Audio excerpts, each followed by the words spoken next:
La plus grande tristesse de la vie de Jennifer fut la mort de son père, Michel Dadouche, en 2012, à l'âge de 65 ans, des suites d'un cancer du poumon. Née le 15 novembre 1982 à Nice, en France, Jennifer grandit dans une famille d'origine corse et algérienne, où son père, banquier, fut d'un grand soutien.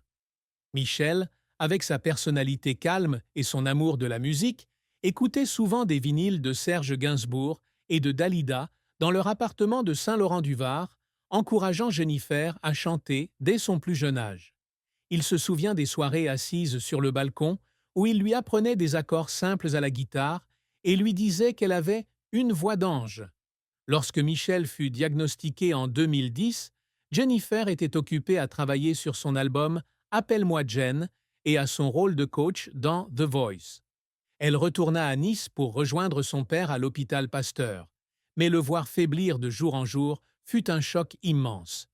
Elle se souvient lui avoir tenu la main dans sa chambre d'hôpital, tandis qu'il lui murmurait qu'il était fier d'elle.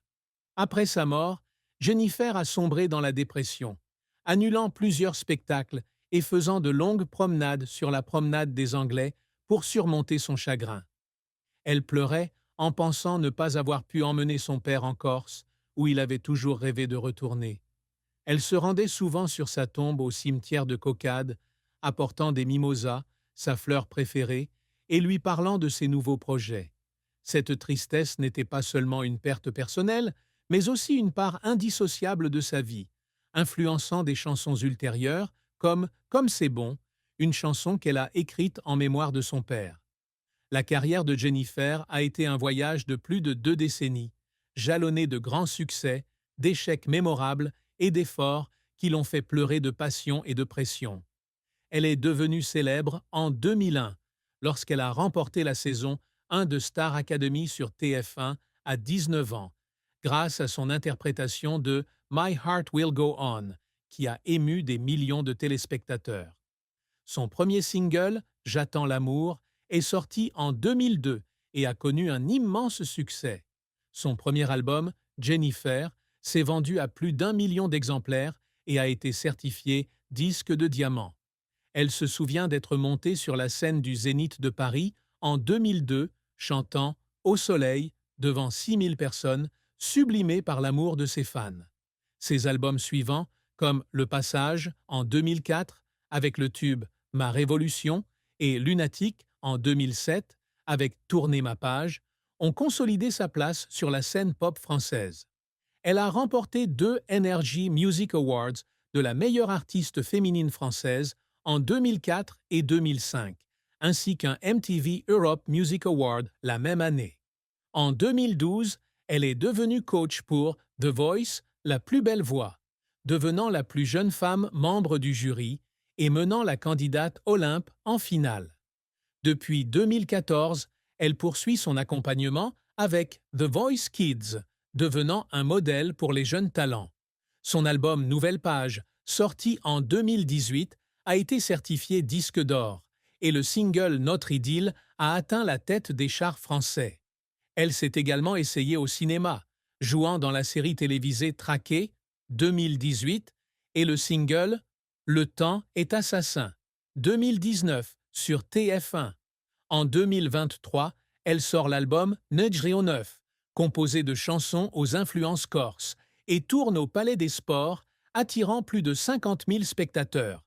Elle est décorée de l'Ordre des Arts et des Lettres en 2022 pour sa contribution à la culture française. La carrière de Jennifer n'a cependant pas été sans heurts. En 2009, son album Appelle-moi Jen a reçu des critiques négatives, qualifiant les chansons de manquantes d'imagination. Elle a pleuré en studio après avoir lu des articles négatifs, craignant que le public ne se détourne. En 2016, une tournée canadienne a été annulée en raison de faibles ventes de billets, ce qui l'a laissé culpabiliser envers l'équipe de production.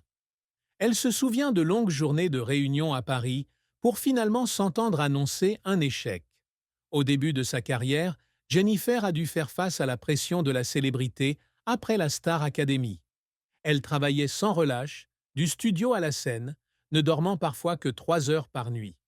Elle a fondu en larmes après une prestation à l'Olympia en 2005, épuisée par le planning et inquiète de ne pas être à la hauteur.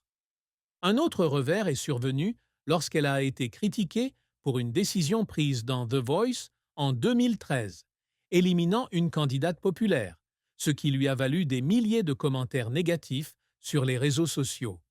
Elle a pleuré en lisant ces attaques, se demandant si elle méritait d'être coach. Ces défis, cependant, l'ont façonnée, et elle dit que chaque échec a été une occasion d'apprendre, à écouter et à grandir. La fin tragique de la vie de Jennifer fut un grave accident de la route le 6 mars 2017. La voiture qui la transportait, elle et son équipe, percuta une autre voiture sur l'autoroute A1 près de Senlis. Un passager de 23 ans fut tué dans l'autre véhicule et la laissa avec un profond traumatisme psychologique. À 34 ans, Jennifer venait de terminer un spectacle à Bruxelles et rentrait à Paris. L'accident se produisit à 2 heures du matin. Son chauffeur, fatigué par le long trajet, incapable de réagir. Jennifer souffrit de 2 côtes cassées et d'une légère commotion cérébrale, mais le traumatisme psychologique fut le plus profond. Elle se souvient de son réveil à l'hôpital Beaujon, de la nouvelle des victimes et des sanglots qu'elle aurait pu éviter si elle avait choisi un autre programme. Paniquée, hantée par l'image de l'accident, elle dut annuler la tournée secrète du paradis pendant 3 mois. Elle suivit une psychothérapie à Paris, mais des cauchemars la tenaient éveillée la nuit. Elle a pleuré en rencontrant la famille de la victime lors d'une séance de réconciliation, s'excusant pour ce qui s'était passé, même si elle n'avait pas directement causé l'accident. L'incident a suscité une forte couverture médiatique, certains articles la qualifiant de irresponsable, lui laissant un sentiment d'incompréhension. Cette triste fin a laissé une cicatrice, la renfermant davantage et donnant la priorité à sa famille, mais la motivant également à écrire des chansons plus profondes, comme Encore et encore de l'album Nouvelle Page. L'amour et le mariage de Jennifer sont l'histoire d'une quête d'amour durable, faite de joie et de tristesse. Elle a épousé Ambroise Fieschi, un homme d'affaires corse, le 21 août 2019 à Serra di Ferro, en Corse, après 3 ans de relation. Ils se sont rencontrés en 2016 dans un restaurant d'Ajaccio, alors que Jennifer était en vacances avec son fils Aaron. Ambroise, par sa sincérité et son amour de la culture corse, a rapidement conquis son cœur. Elle se souvient du moment où il l'a demandée en mariage, sur une plage de Propriano, au coucher du soleil, lui promettant de la soutenir, elle et leurs enfants. Le couple a 2 enfants, Giovanni, né en 2021, et un bébé, né en 2024. Jennifer dit qu'Ambroise est son havre de paix, l'aidant à concilier sa carrière et son rôle de mère.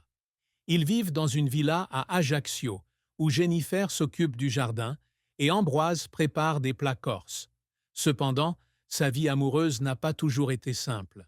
Avant Ambroise, Jennifer a eu 2 relations importantes. Elle a vécu avec le musicien Maxime Nucci, le père d'Aaron, de 2002 à 2008, mais ils se sont séparés en raison de divergences professionnelles. Elle a pleuré en signant la convention de séparation, craignant de ne pas avoir réussi à maintenir l'unité de sa famille. De 2013 à 2016, elle a fréquenté l'acteur Thierry Neuvik, le père de Joseph, mais leur relation a pris fin à cause de son emploi du temps chargé. Elle a pleuré lorsque Thierry a quitté leur appartement parisien, se sentant coupable de ne pas passer assez de temps avec lui. Durant son mariage avec Ambroise, elle a également subi la pression publique, certains articles remettant en question leur différence de patrimoine. Elle a pleuré en lisant des commentaires malveillants, craignant qu'Ambroise ne souffre à cause d'elle. Pourtant, leur amour a résisté à l'épreuve et elle a déclaré qu'Ambroise et leurs enfants étaient « la raison pour laquelle je me lève chaque matin ». Le secret que Jennifer a longtemps gardé secret est sa période de lutte contre les troubles anxieux et la peur d'être oubliée du public, malgré son image toujours assurée. Malgré son statut de star, Jennifer a souvent douté de son talent, surtout après la Star Academy. Elle craignait d'être un simple phénomène télé et de ne pas pouvoir assurer une carrière à long terme. Elle taisait les nuits blanches précédant les grandes représentations, comme lors de la préparation d'un concert à l'Accor Hotels Arena en 2019, de peur que le public ne vienne pas. Un autre secret est la culpabilité de ne pas avoir passé assez de temps avec sa mère, Christine Bartoli, après le décès de son père. Elle retournait rarement à Nice en raison de son emploi du temps chargé et pleurait en pensant ne pas avoir été plus souvent avec sa mère. Jennifer a également caché qu'elle suivait une thérapie depuis 2017, après un accident de la route, pour faire face à ce traumatisme psychologique. Craignant que révéler son image de star optimiste ne ternisse son image, elle ne la partage donc qu'avec Ambroise. Un autre secret est son rêve secret de devenir écrivaine. Elle écrit souvent des poèmes et des nouvelles dans son carnet, inspirés par la Corse, mais n'ose pas les publier par peur du jugement. Elle garde une nouvelle, cachée dans un tiroir chez elle, sur une jeune fille recherchant sa terre natale. Ces secrets façonnent la vie de Jennifer, faisant d'elle une personne sensible, qui cherche toujours à prouver sa valeur par la musique et l'amour de sa famille. Les réalisations de Johnny.